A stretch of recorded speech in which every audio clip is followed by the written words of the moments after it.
Olá, pessoal! Então, agora, nessa videoaula, nós iremos conversar sobre as doenças glomerulares e, ao final dessa aula, iremos abordar um pouquinho de algumas doenças congênitas dos rins. Então, as doenças glomerulares, existem dois grandes grupos muito conhecidos, que são a amiloidose, que é a lesão do glomérulo pela deposição de uma proteína amiloide na sua membrana basal, e é uma doença que ela acaba sendo mais rara e mais difícil de diagnosticar, e cães da raça Shar-Pei são predispostos, e a glomerulonefrite, que é muito mais comum. Então, a glomerulonefrite, ela compreende, então, o processo inflamatório da parede do capilar glomerular, que é provocado pelo depósito ou de complexos imunes diretamente na parede glomerular, caracterizando, então, a glomerulonefrite, ou, então, pelo depósito de proteína amiloide, caracterizando a amiloidose. Essa lesão, né, essa deposição tanto de imunocomplexos como dessa proteína amiloide, leva então a uma lesão direta do glomérulo e ativação de inflamação. E essa inflamação, ela vai acarretar então a perda de algumas funções do glomérulo, e a gente tem então como principal marcador da glomerulonefrite a proteinúria, que é a presença de proteína na urina. Então, como que acontece todo esse processo? Então, o animal, né, na forma mais comum, na glomerulonefrite clássica, é um animal que possui alguma condição que leve à formação de imunocomplexos no sangue, né? Então, principalmente doenças infecciosas ou bacteremias crônicas ou doenças autoimunes. Então, a gente tem a formação de imunocomplexos no sangue, né? Complexos antígeno-anticorpo. E esses imunocomplexos, eles acabam, então, se depositando em membranas e a membrana glomerular acaba sendo um foco de precipitação, por conta de toda aquela rede capilar que envolve o glomérulo. Esses imunocomplexos depositados na parede glomerular vai ativar, então, processos inflamatórios, desencadeando uma resposta inflamatória importante, com bastante descamação de células glomerulares e também proliferação celular e depósito de fibrina, e tudo isso vai levar, então, à morte celular da membrana basal do glomérulo e à perda daquela seletividade, né, do glomérulo que a gente conversou na nossa aula de fisiologia. Então, o glomérulo, perdendo a sua seletividade de tamanho de moléculas, ele vai deixar passar, então, moléculas que antes não passariam, como, por exemplo, moléculas de alto peso molecular, incluindo as proteínas. Então, nós temos como principal marcador a proteinúria, por conta da perda da seletividade devido à lesão, tá? Essa proteinúria, dependendo da cronicidade que ela ocorre e da magnitude, ela pode levar mais lesão glomerular ainda, porque ela libera ainda mais fatores inflamatórios dentro dos túbulos renais, levando a mais lesão glomerular ainda, que pode então esclerosar e se tornar um doente renal crônico, que é a progressão da glomerulonefrite. E além disso, dependendo da magnitude dessa proteinúria, se o animal perder muita proteína na urina, incluindo aqui a albumina, que é responsável pela manutenção da pressão oncótica, nós podemos ter então a formação da síndrome nefrótica. O que é a síndrome nefrótica? Ela é caracterizada então pela presença de proteinúria, hipoalbuminemia e hipercolesterolemia, né? Então, a proteinúria vai levar à hipoalbuminemia, que é a diminuição da albumina no sangue. A albumina ela é importante para a manutenção da pressão oncótica dentro do vaso sanguíneo. Então, uma diminuição da albumina vai acarretar a uma queda da pressão oncótica e extravasamento de líquido dos vasos para o terceiro espaço, causando então edema periférico. Numa tentativa de aumentar a pressão oncótica e aumentar a produção de proteínas, começa a ocorrer, então, a liberação de lipoproteínas no sangue para tentar aumentar a pressão oncótica. E essa lipoproteína, a mais comum, é o colesterol. Então, nós temos um paciente com aumento dos níveis séricos de colesterol. Então, a síndrome nefrótica, ela é caracterizada pela proteinúria com hipoalbuminemia e hipercolesterolemia e está diretamente relacionada com progressão e gravidade da glomerulonefrite. A proteinúria ela também pode ser assintomática em quadros mais brandos da lesão, mas ela acaba progredindo e progride essa lesão e o paciente, na maioria das vezes, ele evolui para falência renal e doença renal crônica. Então, nós podemos classificar a glomerulonefrite em primária ou secundária. A glomerulonefrite primária é aquela causada, então, por uma reação imunológica direta contra a parede glomerular. Então, a gente pode ter a deposição de imunocomplexos que são formadas in situ. Então, é quando o animal ele possui alguma doença autoimune que faz com que haja, então, uma reação direta contra a parede do glomérulo. E ela é muito rara em pequenos animais. E a secundária, que é a forma muito mais comum, é, então, a reação, né, causada pelo depósito dos imunocomplexos circulantes, né, pré-formados em decorrência de alguma condição.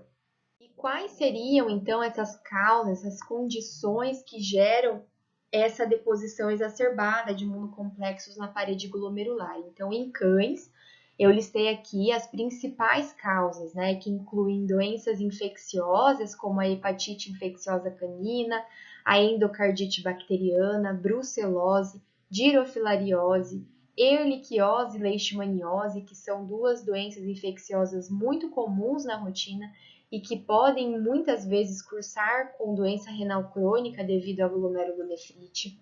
A piometra é uma condição extremamente importante para cadelas não castradas. Infecções bacterianas crônicas, principalmente as dermatopatias crônicas, neoplasias, pancreatite, prostatite, o lúpus, uma doença autoimune, pode ser familiar ou então idiopática.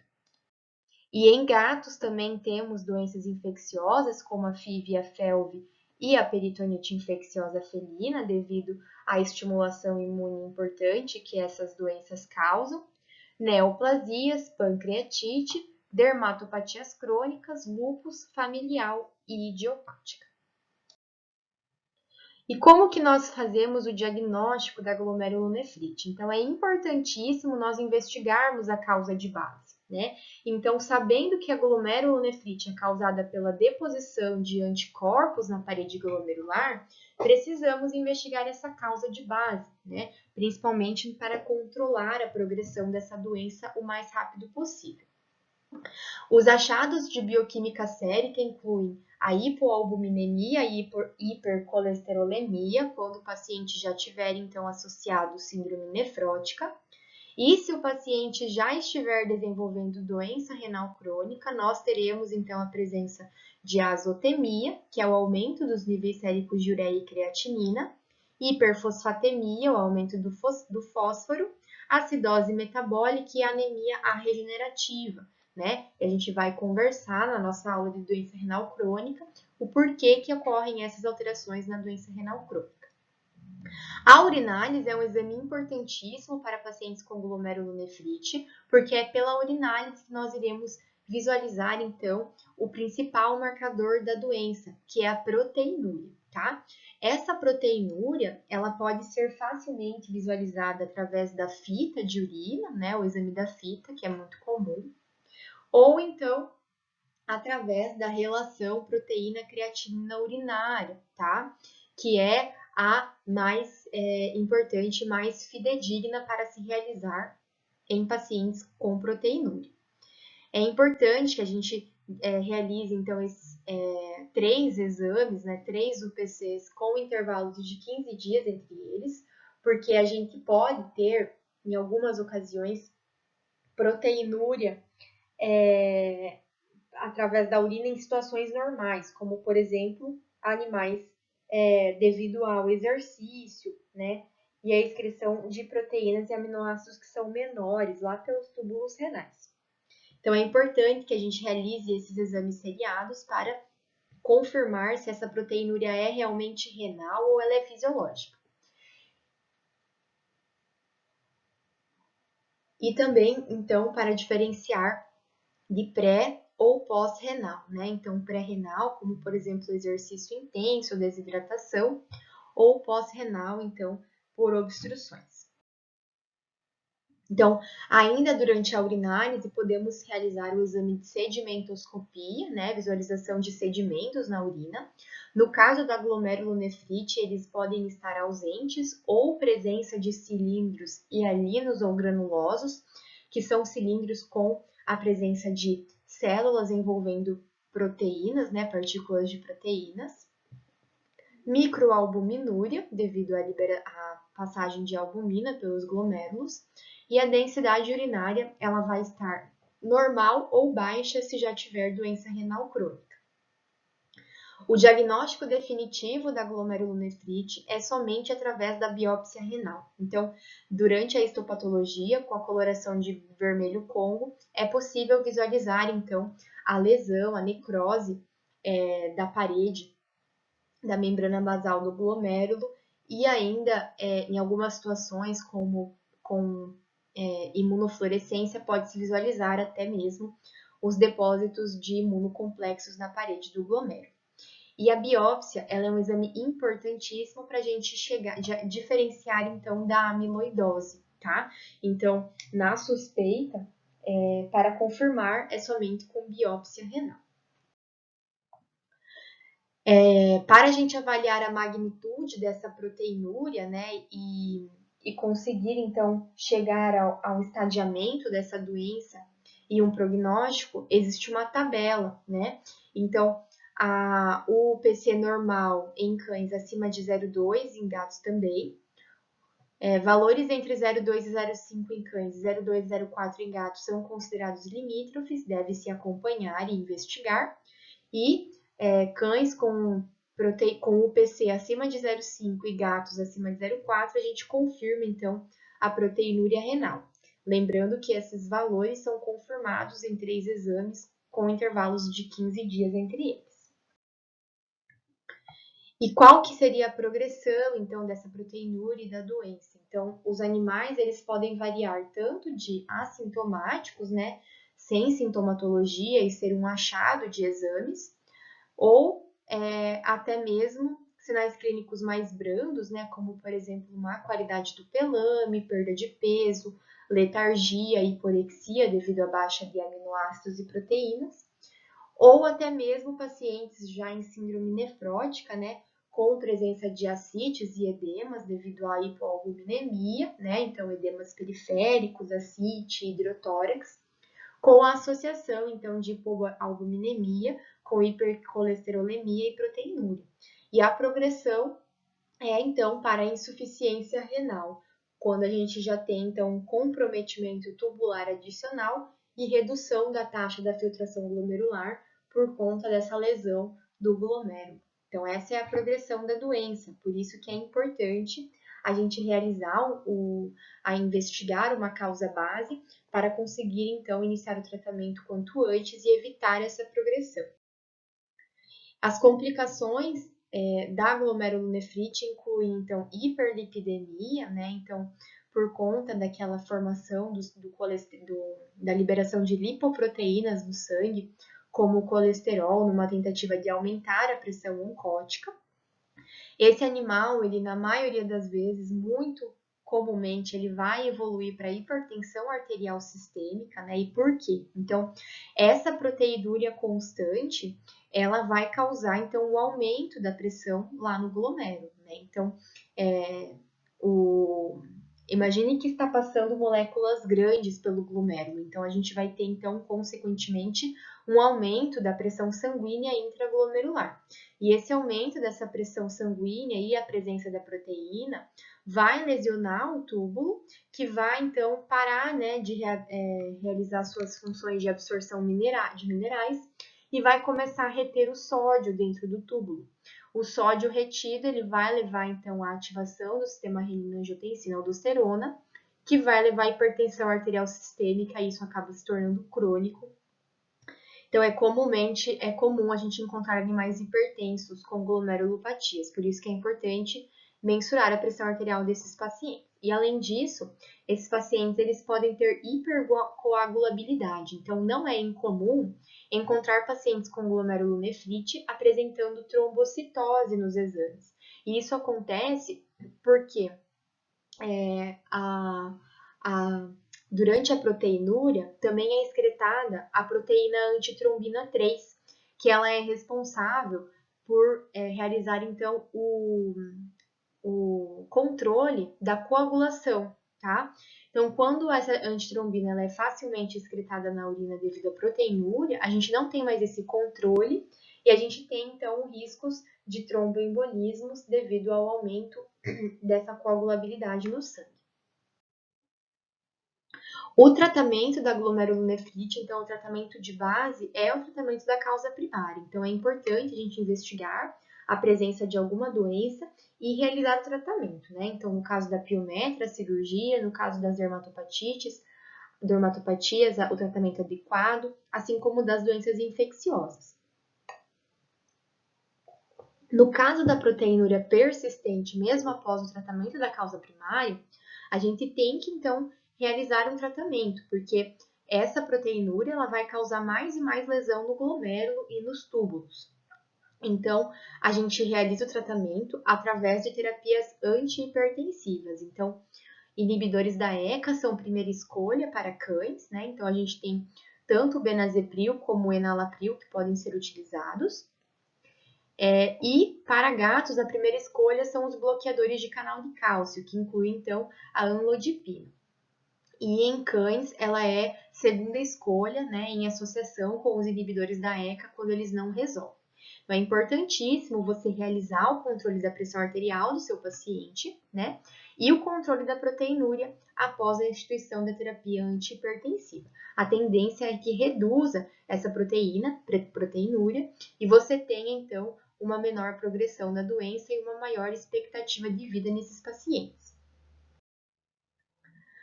Além disso, nós também podemos instituir tratamento dietético, né? Então, o tratamento dietético, ele se baseia em restrição proteica ou então dietas com proteína de alto valor biológico, tá? É importante lembrar que esse tratamento ele não pode ser realizado em pacientes em síndrome nefrótica, né? Então, pacientes em síndrome nefrótica estão com baixos níveis de albumina, então você não pode piorar restringindo na dieta. Então, é interessante você entrar com proteínas de alto valor biológico, como, por exemplo, clara de ovo, tofu, né? Ou então as rações comerciais formuladas especificamente para lesões renais. Além de restrição de sódio, porém nunca isento, porque senão você tem ali o desbalanço nos túbulos renais e você pode ter a piora, então, dos sinais. Nutracêuticos são interessantíssimos, né? Tanto o ômega 3, 6 e 9, por conta da sua diminuição de radicais livres e também a diminuição da inflamação. Então, o ômega, ele tem muitas vantagens quando associado ao tratamento. Para reduzir a tendência ao tromboembolismo, você pode utilizar, então, tanto heparina, né, ou então transfusão de plasma. E ela é indicada quando o paciente apresentar antitrombina 3 abaixo de 70% ou fibrinogênio acima de 300 mg por decilitro. Com relação à terapia de suporte, então, é importantíssima. Importante que o seu paciente seja colocado na fluidoterapia para rebalanço hidroeletrolítico, né? Então, o ideal são utilizar os cristalóides, né? Naqueles pacientes com albumina e proteína plasmática muito, muito baixa, existem as opções dos colóides, né? Que eles acabam controlando bem os sinais de edemas periféricos e ascites por conta da hipoproteinemia, né? O colóide, ele acaba segurando muito mais, né, dentro do vaso. Mas o problema é que o colóide, ele tem muitos efeitos deletéricos no organismo dos animais e eles estão saindo muito do mercado, então não está sendo fácil de achar. Então, você realiza o suporte proteico com transfusões, né, ou então a suplementação dietética, e fluidoterapia para aumentar lá a filtração do glomérulo e diminuir a progressão da lesão com cristalóides. E é importante que você tenha que ter cuidado com o edema, né? Então, se for um paciente que já tem um edema, você precisa cuidar com a sua taxa de fluidoterapia, realizar o cálculo adequadamente para não sobrecarregar o seu paciente. E aqueles pacientes que apresentam, então, ascite, né, ou então hidrotórax, realizar a abdominocentese, né, a paracentese e a toracocentese para dar um alívio para o paciente. A furosemida, ela pode ser utilizada, né, em pacientes apresentando, por exemplo, edema pulmonar, na dose de 2 a 4 miligramas quilo. No caso das glomerulonefrites primárias, a gente não tem muita evidência de tratamento, mas pode-se tentar, então, o uso de imunomoduladores, como a ciclosporina, a ciclofosfamida, clorambucil, azatioprina ou corticoides, e ele deve ser realizado somente após a comprovação com a biópsia renal. Então, o prognóstico das glomerulonefrites dependem muito da doença glomerular que o paciente tem. Então, as doenças secundárias são muito mais facilmente reversíveis do que as primárias, do que a amiloidose, né? E, infelizmente, a maioria delas progride para a doença renal crônica. Então, são pacientes que precisam realizar um acompanhamento constante, né, após o tratamento, para você acompanhar, então, a função renal do seu paciente. E depende muito do diagnóstico e do tratamento precoces, né? Então, quanto antes você diagnosticar e iniciar o tratamento, mais chances você tem de reduzir a progressão dessa doença e curar o seu paciente. Então, falando um pouquinho de duas doenças congênitas que podem acontecer, então, na rotina clínica, nós temos a displasia renal, que é quando a gente tem um desenvolvimento, né, desorganizado do parênquima renal, com diferenciação anormal das células e dos tecidos. Então, os rins, eles acabam se tornando afuncionais, né? A gente tem principalmente disfunções tubulares nesses rins, e os shih tzus e os lhasa apsos são raças muito predispostas, né? O diagnóstico da displasia renal é somente com histopatologia, então nem sempre é fácil de você visualizar essas alterações no ultrassom.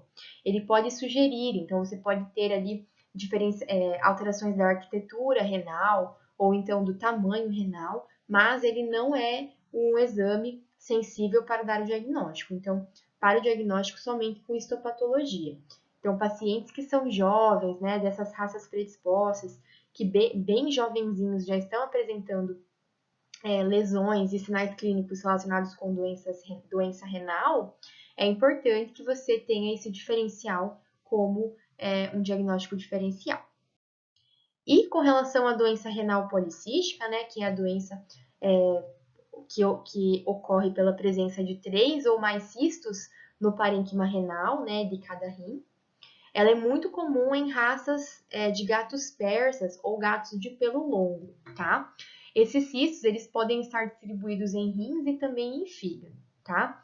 E o grande problema é que eles causam muita dor, porque eles fazem a distensão da cápsula fibrosa do rim, né, da cápsula renal, que é cheia de inervação e acaba causando bastante dor. E na maioria das vezes evolui para doença renal crônica ou insuficiência hepática, no caso dos cistos hepáticos.